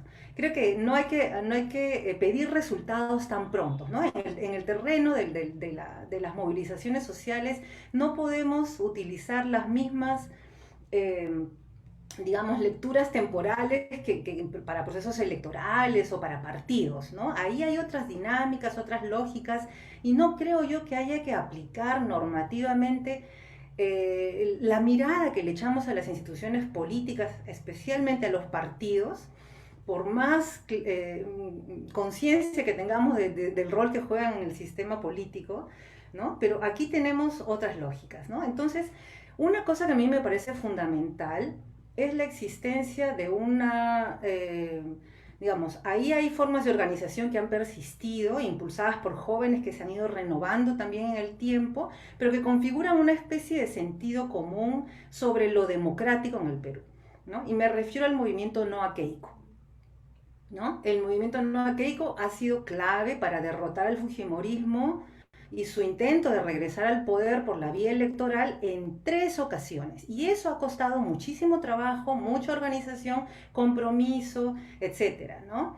Y eso lo vemos hace 15 años. No ha sido muy distinto esta vez. Lo distinto es el candidato que ha habido que defender y lo que simbólicamente le estamos atribuyendo. Vaya uno a saber cómo será este gobierno. O sea, está por verse todo, ¿no? Pero digamos que el símbolo, ¿no? En este momento es imaginado como una cosa fundamentalmente radical. Vamos a ver, o sea, yo realmente no lo veo tan radicalmente distinto al que conocíamos, ¿no? Entonces, esa temporalidad me parece importante rescatar. Entonces, ¿por qué no se echa raíces? Bueno, no sabemos si no se está echando raíces. Vamos a ver, yo sí creo que hay un proceso de aprendizaje que corre paralelo al debilitamiento del sistema político representativo que tenemos, ¿no? Las organizaciones que compiten por cargos, por puestos en el Congreso, en el Estado, son cada vez más débiles, más fragmentadas y más visiblemente defensoras de intereses particulares, ¿no? El nivel de desconfianza en el país es altísimo, ¿no? Y yo creo que sí hemos tocado un fondo en noviembre del 2020 y también en estas elecciones. El hecho de que ha sido tan difícil defender la elección de Pedro Castillo ha reanimado un poco la sensación de que hay algo por qué luchar. Pero en realidad nada estructuralmente ha cambiado y enfrentamos no las mismas condiciones que al inicio del gobierno de Kuczynski en el 2016, peores, porque ya sabemos que viene la vacancia ahorita y que en el Congreso todo se negocia y que son magias, etcétera, etcétera. Entonces estamos asentados sobre esa realidad. Ahí creo yo que esa conciencia, ¿no? del fracaso de un modelo de democracia puede ser importante para viabilizar hacia adelante lo que Saraí reclamaba. Organización, ahora sí, ¿no? Trabajo compartido, construir agendas, es decir, algo propositivo. Yo no coincido en que esta que la movilización es reaccionaria. Yo no diría, no usaría ese término, diría reactiva quizás, porque reaccionario suena a defender valores tradicionales, una moral instituida. Y más bien creo que son movimientos de defensa, ¿no? Prácticamente de resistencia, que han logrado, yo los miro así, construir un poder de veto social, es decir, una capacidad de decir no, ¿no? No vas a pasar de esta raya. Y creo que es muy claro ahora que hay que avanzar hacia construir algo. Y si bien el lema o la idea de una asamblea constituyente no tiene todavía una fuerza social comparable a la de Chile, no estamos en un momento constituyente propiamente, es cierto, sí, que en noviembre, plum, apareció en algunos grupos esa demanda y cobró un arraigo. Esas pintas, asamblea constituyente, ya estaban en todo Lima en noviembre 20. Y eso sigue siendo la bandera de algunos, no de todos. Pero también pensemos en las temporalidades, pues. ¿Cuánto tiempo en Chile? No es que en Chile las cosas han ocurrido en 3 años, ¿no? ¿Hace cuánto tiempo fue la revolución de los pingüinos? Y así, son temporalidades mucho más largas de las que estamos acostumbrados a pensar. Gracias. Perfecto, muchas gracias, Carmen. Entonces igual, Saraí, tienes unos 6 minutos. Te paso la voz un minuto antes. Tengo más preguntas que respuestas, pero voy a comentar algunas de las cosas que se dijo. Me encanta porque estoy aprendiendo muchísimo.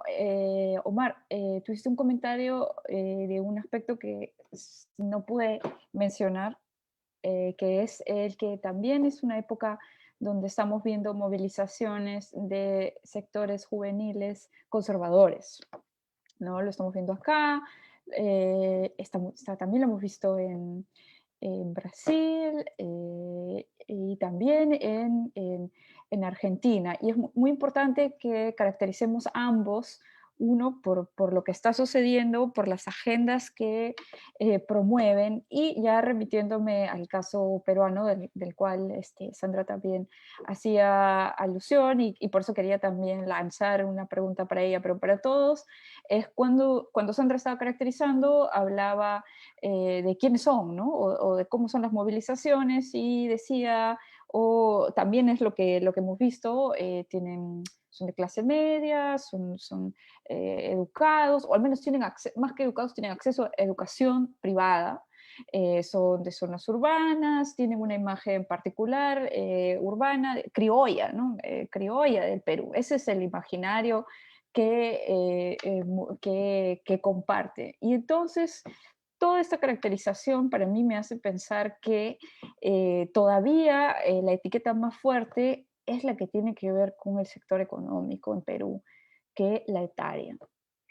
Yo todavía lo veo muchísimo más fuerte, y quizás es una de las barreras que tenemos más importante para una real movilización común, masiva, propositiva, más que reactiva. Voy a corregirme siguiendo las recomendaciones de Carmen. Reactiva, más que eso nos falta. Para mí la gran cantidad de división socioeconómica es impresionante, y es la principal barrera, no solamente para los jóvenes, porque parece que también estamos chancándolo solo a ellos, sino en general para la movilización organizada en Perú. Entonces, aún los sectores que no se identifican como conservadores tienen urgencias económicas, ¿no? Tienen urgencias relacionadas a su futuro profesional. Entonces, esto impide mucho que puedan haber coaliciones mayores. Ahora, no terminé la idea, la participación anterior, pero ¿esto quiere decir que no sirve, o que debemos ignorar o menospreciar lo que ha ocurrido durante el periodo de Merino el Breve? Pues no, claro que no quiere decir que debemos menospreciar eso, sino que lo que estamos viendo es que no hay lugar en las estructuras políticas tradicionales peruanas para hacer lugar a lo que quieren los jóvenes. Es una forma pretenciosa de decir que lo que ustedes han dicho, ¿no? No hay partidos, no hay formas de canalizar esto. Entonces, lo que estamos diciendo es que las estructuras tradicionales no pueden o no están en la capacidad en el Perú de acoger una agenda juvenil. Pero esto no quiere decir que como no se pueden ser acogidas o recepcionadas o hacerse eco en la política formal, no existan o que no se vayan a manifestar, ¿no? La resistencia o las demandas encuentran formas de hacerse ver o de manifestarse. Una, creo que Sandra mencionaba, es el ámbito cultural, pero también podemos pensar en lo online, ¿no? En lo artístico, lo online, que cada vez tiene más canales de voz, ¿no? De repente son pequeños nichos, replican las burbujas del país, pero ya dicen cosas que yo no las oigo en los políticos, en los congresistas, no los oigo en los gobiernos regionales, no los oigo al menos en los los consejeros a nivel de política municipal, y no los oigo tampoco en la televisión. Entonces, sí tenemos formas o sí tenemos vehículos que movilizan esa crítica social a nivel online. El problema es cómo hacemos para que todo eso pueda realmente transformarse en esfuerzos propositivos. Y esto, para ponerlo de otra forma, es decir, ¿cómo vencemos la barrera de la división socioeconómica? Eso es, ¿no? Otra vez, no es esto un problema particular de los jóvenes. Me parece que esto es la barrera que más se ha puesto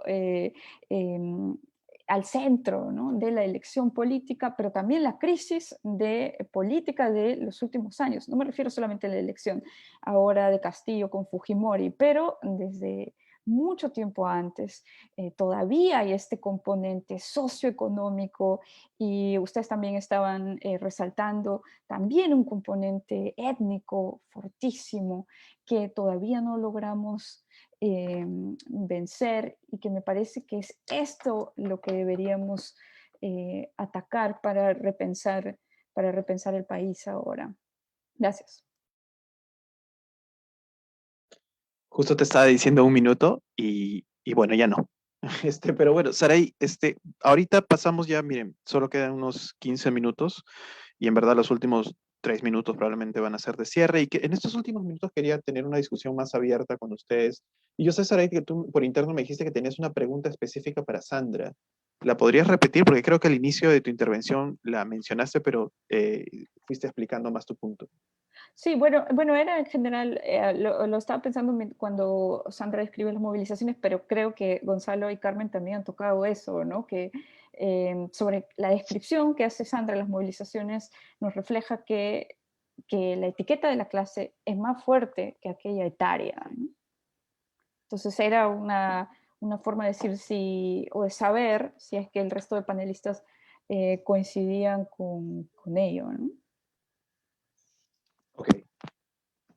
Ok, gracias. Gracias, Ari. No sé si alguien quiere reaccionar a esto, si no también yo tenía, igual Narda me acuerdo que en algún momento probablemente va a entrar a participar también con algún comentario o pregunta. Siguiendo, digamos, con lo que ustedes han mencionado, el tema de la oferta y la demanda, ¿no? Muchas veces pensamos que es un tema de que si hay una demanda de jóvenes que buscan participar, ¿no? Al margen de que yo también estoy de acuerdo, ¿no? La variable, y eso es algo que decía, me acuerdo, alguna vez me preguntaron si pensaba que los jóvenes iban a tener un rol fundamental en las elecciones, y sí también me daba la impresión de que quizás eran otras categorías, otras variables independientes, para decirlo en esos términos, las que iban a terminar prediciendo mejor el comportamiento político, ¿no? Que tiene que ver con determinadas características socioeconómicas, regionales, inclusive religiosas, ¿no? Y sin embargo, claro, sí está el fenómeno, como dice Carmen, yo también estoy de acuerdo, sí hay una cierta demanda, hay una juventud, inclusive si no vemos tanto el tema de los sectores más conservadores, en los sectores más progresistas sí hay una cierta demanda, y muchas veces se piensa, el problema es que, claro, los partidos no están teniendo la capacidad y acá sería genial tener a gente de partidos, porque cuando yo hablo con gente de partidos, en particular de la coalición, por ejemplo, de Juntos por el Perú, o sea, si me dicen que tratan, tienen estrategias, lo piensan, tienen planes de cómo hacer para tratar de integrar a más jóvenes, y sin embargo, para ellos es un problema de demanda, ¿no? Que muchos jóvenes quieren participar, pero no tienen tampoco tanto interés de militar, ¿no? O sea, es una simpatía lejana, ¿no? Entonces, por eso también me surgía la pregunta para todos, si quizás el tema de la juventud peruana también está vinculado a que sí hay justamente todavía una identidad más antipolítica, ¿no? Más distante, más desconfiada, y que quizás también esta percepción que se junta probablemente con la percepción de que no es eficaz, no es útil, no termina siendo súper fundamental pertenecer a estas organizaciones o colectivos para lograr, o partidos para lograr los objetivos deseados, ¿no? Pero lo dejaba por ese lado, ¿no? Que quizás no solamente es un tema de oferta, sino también de que como muchos sectores que quieren participar al final no, por más que los partidos hagan de todo para tratar de incluirlos, tampoco hay una voluntad de tener un compromiso tan amplio con la militancia, ¿no? Que quizás también se está entendiendo de distintos modos. La militancia, como se pensaba en los 80s, es una militancia mucho más demandante, creo yo, que la militancia actual. Pero no sé, o sea, son ideas sueltas que dejo para conversar más ampliamente en estos minutos en función a quien quiera responder, ¿no? Narda, y no sé si quieres también comentar algo, Sí, participar o muy preguntar. breve. Muy Ujú. breve, muchas gracias por haberlos escuchado a todos. Estoy realmente muy motivada para el diálogo, pero seré breve. Un comentario provocativo, ¿no? Porque con Omar hemos conversado varias veces sobre esta idea de que la movilización tuvo un resultado político, institucional, digámoslo así, y el voto, sin embargo, es social, ¿no? Entonces, creo que este juego puede ser interesante que logremos como motivar una reflexión de parte de ustedes. Pero yo quería agregar, sí, un comentario muy breve sobre de qué manera estamos ahora, y tal vez por todo lo que dijo Sandra, muy atados a la discusión de la movilización de la generación, pero a mí me gustaría separar un poco la movilización de la generación, porque creo que, y allí, como ha dicho Carmen varias veces, la generación en realidad no es necesariamente una autoconciencia o un eje de organización y de demanda. La generación viene a ser una experiencia histórica y como ustedes mismos han dicho que hay anclajes históricos. Yo no me consideraba la generación 68, pero otros me consideraban de la generación del 68. Entonces, en la generación del 68 hay varias corrientes. Yo no fui parte de Sendero Luminoso. El Sendero es de mi generación. Entonces, realmente allí yo creo que es bien interesante que ustedes como generación se planteen qué significa haber tenido esta experiencia vital, histórica, para ver lo que va a ocurrir con su generación y las varias corrientes que van a surgir, y corrientes que se manifiestan poderosas en diversos escenarios que uno hubiera pensado conservadores, pero con una postura muy militante, muy conservadora, muy agresiva, que no teníamos, y muy racista. Muy racista. Entonces, creo que yo me invito más bien a pensar en eso, y sí, yo sí tengo ciertas esperanzas, digamos así, expectativas, ¿no? De que si uno mira el pasado reciente, los referentes, yo quiero agregar los referentes militantes del feminismo y los derechos humanos desde 2010 al 2014 tuvieron repercusiones en las elecciones. Claro, era más urbano, pero de todas maneras ahora tenemos referentes de redes rurales. Entonces, sí me parece que hay una sociedad civil, que es otra cosa que conversamos con Omar siempre, una sociedad civil que se está manifestando, probablemente allí sí vayan a confluir esas demandas sociales y políticas. No tenemos la sociedad chilena ni la brasilera con clases medias, ni la argentina, que tienen clases medias precarizadas. Nuestras clases medias son de otra manera. La informalidad viene a ser a la aspiración, una puntita de ahí, no una condición social. Entonces, ¿quiénes son los sujetos demandantes de lo social? Son un mundo popular muy fragmentado. Entonces, yo sí creo que apuesto por estas aspiraciones de gente que quiere estudiar, que todos los maestros están hablando de la educación. Si yo veo las cifras de los últimos 8 años, la universidad privada en provincias ha aumentado enormemente. Entonces, sí hay estas nuevas generaciones que van por diversos lados, o sea, van a ir a la modernización neoliberal o van a ir a la modernización otro tipo de democracia, ¿no? Ojalá. Eso, nada más como para provocar una reacción de ustedes. Gracias, de nuevo. Ok, ahora sí, reaccionen. En el orden que prefieran, digamos, si tienen algo que comentar a algunos comentarios que hemos hecho Narda y yo. Me lanzo. Yo.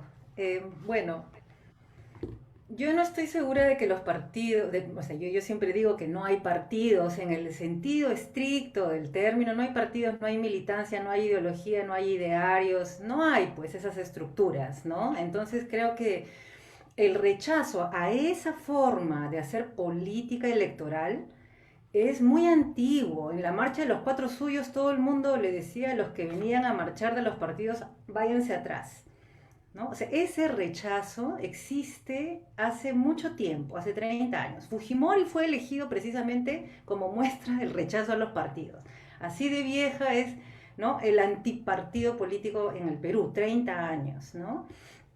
Entonces, yo lo que creo es que lo que vemos es una sociedad politizada de manera reactiva, defensiva, en ciertos momentos importantes, ¿no? Es una sociedad que sostiene cuando ya todo se va a caer ahí, defensivamente, pero es una sociedad precarizada también. Yo ya hablé aquí del conflicto armado interno, pero a eso súmale 20 años de economía neoliberal, de un proceso desde el Estado de desciudadanización, ¿no es cierto?, de recorte sistemático de derechos laborales, de derechos sociales, de derechos económicos, una lógica muy individualista e individualizante que instaura la lógica de la competitividad y la eficiencia, la eficacia, la productividad y tu marca personal como el motor de todo lo que se puede lograr, ¿no? Ahora, la pandemia hizo trizas ese relato.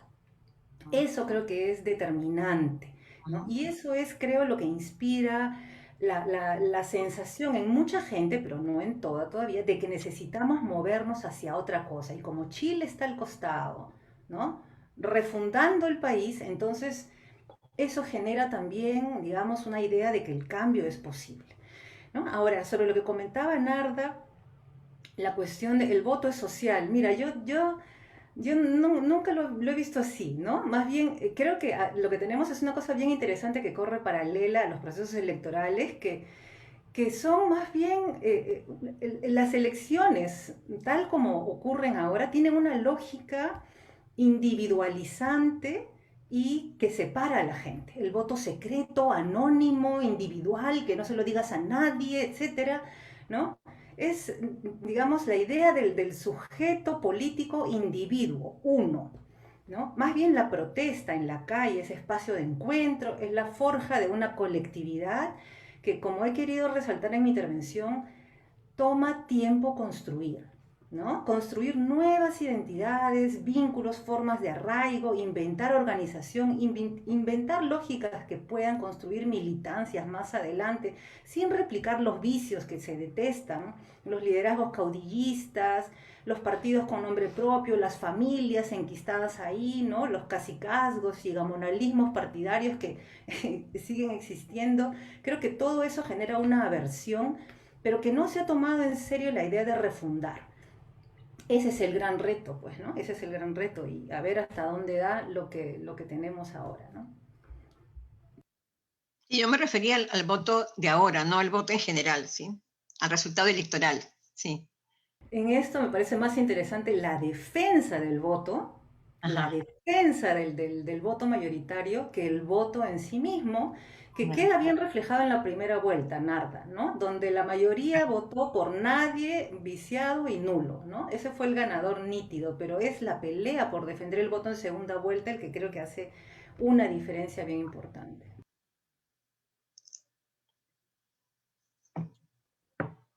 No sé si alguien más quiere reaccionar a los comentarios o a las preguntas. Yo quisiera decir algunas cosas. Quizá reflexionando un poco. A ver, siento que como decía Narda, hay una fijación por unir lo de noviembre a la idea de generación. Pero más allá de eso, creo que las generaciones obviamente tienen ciertas cosas en común. Los millennials, la generación Z, que creo que se llama los nacidos después del 2000. Sin embargo, creo que hay que enfatizar que eso no necesariamente determina cuáles van a ser tus sensibilidades políticas, o que estas sensibilidades políticas tienen que ser reformistas, radicales, o una cosa así. Creo que noviembre, por ejemplo, fue un acto significativo, un evento político que sí creo que es importante, porque, por ejemplo, creo que sin noviembre no tendríamos ahora el debate sobre la Asamblea Constituyente. Sinceramente no creo que eso estaría pasando ahora. Sin embargo, si bien, por ejemplo, las redes sociales que se habla, que están muy unidas al tema de esta generación, son útiles para momentos de crisis, para momentos de activar organización, información, en momentos de crisis, no son tan útiles para formar organización política y hacer que ésta se sostenga en el tiempo, ¿no? Y más bien creo que incluso las subjetividades que construimos los millennials o las generaciones menores a nosotros, vinculadas a este uso de las redes sociales, te desmovilizan, ¿no? Como siento que son subjetividades que son nerviosas, cortoplacistas, inmediatas, muy tiradas hacia lo inmediato y la incapacidad. Creo que todos, bueno, quizá aquí se puedan identificar, pero digamos, incluso a la imposibilidad de concentrarte en leer hasta ese nivel, ¿no? Entonces, siento que ese tipo de subjetividad que tiene que ver con las economías de la atención que se trazan en la actualidad, sí tienen un efecto político que es contrario a los deseos de organizarte en el largo plazo. Por otro lado, creo que hay otra cosa que sí nos traza o nos une como generación, que tiene que ver con una precariedad económica agudizada, y en esa precariedad económica agudizada, una individualización exacerbada, ¿no? Que también otra vez es contraria a los sentidos de organización.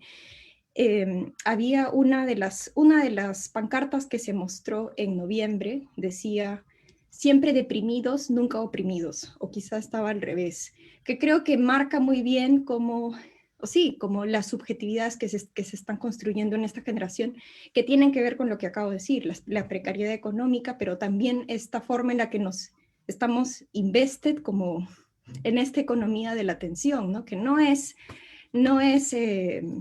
algo auxiliar o superficial.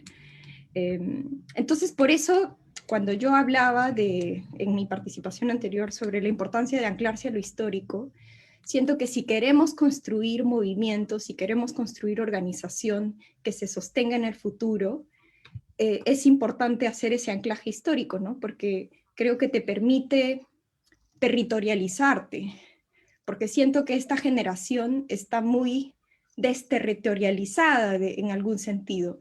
Entonces es esa territorialización, ese bajado a tierra, ese anclaje histórico, que ahí es tu capacidad de trascender a los sentidos comunes de tu generación, de algún modo, ¿no? Entonces ya no es pues el principal divisor, quizá nunca lo fue, digamos, el principal divisor de lo político no es lo etario, ¿no? Es esta capacidad que tú tienes cuando haces estos anclajes territoriales o históricos de conectarte con las otras variables políticas que siempre han sido importantes, y sobre todo en el Perú como la clase, lo racial, lo étnico. Desde ahí, si hacemos como generación ese trabajo de anclaje, creo que hay posibilidad de organizarse a largo plazo, pero no, eso, y volviendo, quizá reforzando el punto, eso se construye no pensando pues que lo etario es tu división más importante, ¿no? Como sociedad. Ok, muchas gracias, Sandra. No sé si Gonzalo o Saraí quieren decir algo más antes de cerrar. Sí, a ver, yo creo que nunca como ahora lo social, para tomar la intervención de Narda, ha tenido un elemento decisorio en el resultado electoral, ¿no? Es más, en otros momentos era el eje democrático el que terminaba definiendo la elección, ¿no? Que digamos que la coalición democrática era la victoriosa, ¿no? En las segundas vueltas, ¿no? Llegaba con Keiko Fujimori, Humala, Keiko Fujimori, PPK, digamos que triunfaba la coalición institucional, si quieren ver. Pero ahora es evidente. Además que, ¿por qué no tendría que serlo? ¿Sí? Venimos de una crisis económica gigantesca, de una crisis sanitaria donde, bueno, la gente ha estado pues, hoy en la mañana Lancet publica un estudio que dice que 1.02 niños cada 100 ha perdido a la persona que lo cuidaba. Cuida.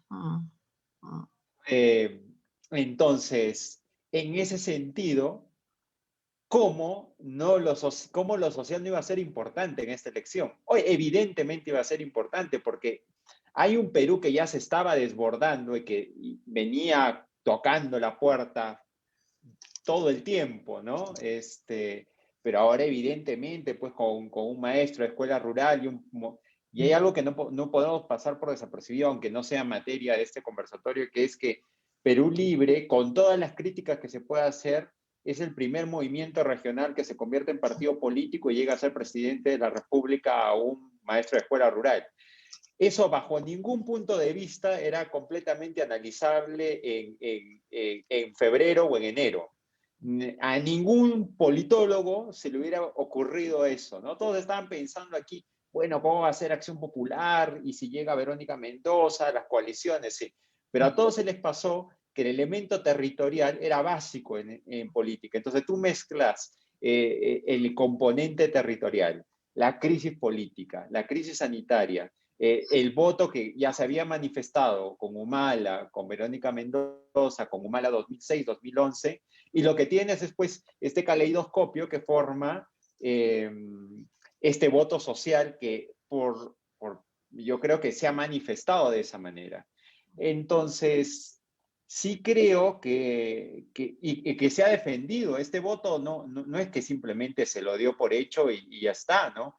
Que un momento en cuando se lo quiso ningunear, la gente se autoconvoca y defiende ese voto, ¿no? Y claro, eso horroriza a cierta parte de Lima, cuando tú ves que mucha gente, ¿no? Que vienen de los ronderos, ¿no? Y dices, miran los instrumentos que usan para manifestarse, ¿no? Y causan horror, ¿no?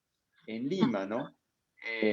Incluso un periodista sale con una pistola, pues comparando esto en un programa periodístico y diciendo que la tienen que dejar porque es su cultura y su forma de vida. Esa agresividad. Y si a eso le juntas el hecho de que el establishment político se niega a ceder, yo siempre digo, y con eso cierro, que en el fondo los perdedores de las elecciones políticas pasadas, como Lourdes Flores o Barnechea, ¿qué estará pasando por su cabeza? ¿Qué estará pasando por su cabeza cuando ven a Castillo? Ellos, pues, que han estado a punto, ¿no? Y Lourdes ha estado, pues, a nada de pasar a segunda vuelta. Y Barnechea que dice, oye, yo que he entrevistado a Borges, ¿no? Que he ido a Harvard, ¿no? Y ahora viene, pues, este maestro de escuela rural y ¿qué se ha creído, ¿no? Este impostor, ¿no? Entonces, claro, tú ves ese discurso, y es un discurso visceral contra Castillo. No es un discurso y ofensivo contra las mayorías que han votado contra Castillo en la Sierra Rural Andina. Que esto no se lo permitirían a nadie, ¿sí? O sea, yo quisiera ver si alguien en Arequipa, en Cusco, en Puno sale a decir las cosas que han dicho Lourdes Flores y Barnechea de los votantes del sur andino. No sé si sobrevivirían un minuto en televisión nacional. Pero claro, tienen carta de impunidad para hacerlo.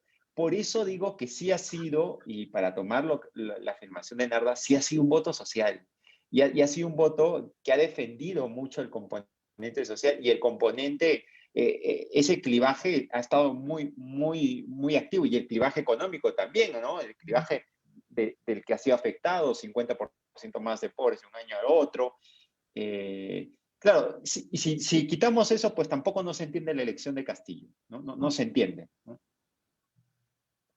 Sí. Ok. No sé si Saray quieres agregar algo. Pues muy cortito, porque hace que estamos contra el tiempo y creo que ya lo más importante ya se dijo, más bien estaba tomando apuntes. Sí, coincido muchísimo con lo que dicen, ¿no? Hemos hablado mucho tiempo en el país de cómo descentralizar la política, pero coincido con lo que dice Gonzalo un poco, ¿no? Creo que la discusión ahora debe ser cómo cambiar de generación en la política, ¿no? O sea, porque hay una clase política que está ahí hace tiempo, mucho antes de los problemas en esta elección, y fracasa, ¿no? Fracasa en plantear nuevas agendas, fracasa en convocar a nuevas personas, fracasa en atraer la problemática, convertir la problemática juvenil en nuevas propuestas, fracasa en crear partidarios, como decía Omar, y aún así sigue ahí, ¿no? Entonces hay que pensar mucho en esto, ¿no? Cómo jubilar a quienes están ahí o cómo cambiar de generación en la política. Y eso brevemente. Y el segundo comentario que tiene referencia a lo que decía Narda, y también un poco creo que va en la línea con lo que antes decía Carmen, rescatando lo que ha pasado en las juventudes. Y Narda decía, bueno, sí, pero hay una clase media en Brasil, en Chile, decía, ustedes han tomado más tiempo y todo. Bueno, yo lo vería de la otra forma. También en Chile, en Brasil, en Bolivia, en Argentina hay informalidad, hay precariedad, los partidos están con una crisis de legitimidad. Es recién ahorita que vemos un renacer. Entonces, no es que ahí la participación juvenil se debe porque los partidos son fuertes y porque han hecho un gran trabajo, sino más bien es al otro lado, es desde la otra dirección. Es la gente de la calle la que ha obligado a los partidos a que se compren una agenda, que la integren, a que los escuchen y a que se inventen una forma en la cual los vean incluidos. En las primarias ahorita de Chile podemos ver que incluso el candidato de la derecha está hablándole a los jóvenes. O sea, se ha visto se ha visto presionado incluso los conservadores a tratar de meter a esta gente que ya está políticamente activa, que ya ha demostrado que tiene capacidad de movilización para captar ese voto.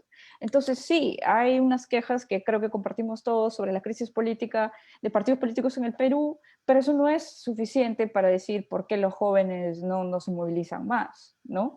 Yo me inclino mucho más, perdonen que sea tan testaruda, en la idea de pensar qué está impidiendo que nos juntemos, qué está impidiendo en que veamos agendas comunes. ¿Por qué incluso los ejemplos que menciona Narda, liderazgo rural, urbano, derechos humanos, feminismo, siguen siendo burbujas y no más bien parte de un imaginario nacional? Quizás la pregunta sería por ahí, ¿cuál es el Perú que quieren los jóvenes? Lamentablemente yo no sé si puedo considerarme joven, así que dejo más bien la pregunta a la mesa. Gracias. Muy bien, con ese entusiasmo, digamos, terminamos la mesa sobre juventudes, ¿no? Yo sé sobre el rol de la juventud, yo estoy de acuerdo con mucho de lo que ha mencionado usted sobre que la variable, otra vez, ¿no? La variable juventud quizás no explica mucho. Ayer no sé si vieron, hubo una discusión interesante entre Alberto Vergara y César Hildebrand, ¿no? Donde Hildebrand, con su usual pesimismo, le decía a Vergara, pero ¿de qué democracia me hablas, no? Y Vergara le decía, no, pero sí se ha logrado, los hemos derrotado permanentemente. Y Hildebrand le decía, pero ¿a quién han derrotado? No hemos derrotado, no, al final estamos siempre derrotados porque se mantiene el status quo, ¿no? O sea, sí, recién claro, empieza. Claro, ¿qué cosa hemos vencido? No hemos vencido nada, ¿no? Entonces, Hildebrand tiene esta posición bien crítica siempre, y Vergara más bien resaltaba también justamente esto que decía Saraí, ¿no? Esta cosa reactiva, este poder de veto que tenía la sociedad civil peruana en estos 20 años para evitar, sobre todo, que avancen políticas públicas o proyectos que terminen reduciendo aún más los derechos, ¿no? Pero sí, creo que sería interesante seguir mirando esos otros bolsones, espacios, digamos, donde no solamente es reactivo, ¿no? Y donde no siempre fracasamos, sino donde hay sectores que sí han venido organizándose a lo largo de estos 20 años y que vienen de atrás, que siguen más bien fortaleciéndose, ¿no? Ahí, digamos, las colectivas feministas son un sector importante, como dice Narda, el movimiento de derechos humanos. Maritza Paredes ha estudiado bastante el movimiento indígena, ¿no? Que a partir del Baguazo, igual sus organizaciones, el AIDCEP sigue siendo esa columna vertebral, ¿no? Y al mismo tiempo pensar, como dices... Los maestros. Los maestros, obviamente, que tienen no solamente uno, sino por lo menos un par de sindicatos fuertes, ¿no? Está el SUTEP vinculado más a Patria y está el SUTECONARE, ¿no? Que está vinculado más a todos estos sectores magisteriales que desconfían muchísimo de Patria, y otros más independientes, ¿no? Pero como dice Sarey, quizás sería interesante también pensar en por qué no hay este encadenamiento, para decirlo en clave Laclau, ¿no? De estas identidades en busca de un movimiento, ¿no? Tiene que ver probablemente con lo que dice Gonzalo, esta Y también, Carmen, esta alergia a liderazgos, ¿no? Esta alergia, digamos, a que alguien tome la bandera. Y algunos dirían inmadurez todavía en la demanda política de cómo afianzar organización, ¿no? No sé, pero bueno, igual seguiremos conversando sobre esto. Para continuar, hay más diálogos, digamos, sobre el Bicentenario, ¿no? Esta es una comisión donde está presente Gisela Canepa, que está ahí también en el panel. Y va a haber todavía más conversatorios, más mesas, ¿no? La próxima me parece que es el 2 de septiembre, así que sigan atentos a la página web la página de Facebook del Departamento de Ciencias Sociales, de la Facultad de Ciencias Sociales, y a la página de Facebook de JICO, donde también vamos a estar anunciando otras actividades, ¿no? Como talleres, sobre todo estudiantes de pregrado y posgrado que están haciendo tesis sobre estos temas, ¿no? Sociedad civil, movimientos, protestas, organización. Muy buenas noches, entonces, gracias de nuevo a los participantes por habernos dado casi 2 horas de su tiempo y a todos los que están escuchando por sus comentarios. Muchas gracias y buenas noches. Nos vemos. Chao.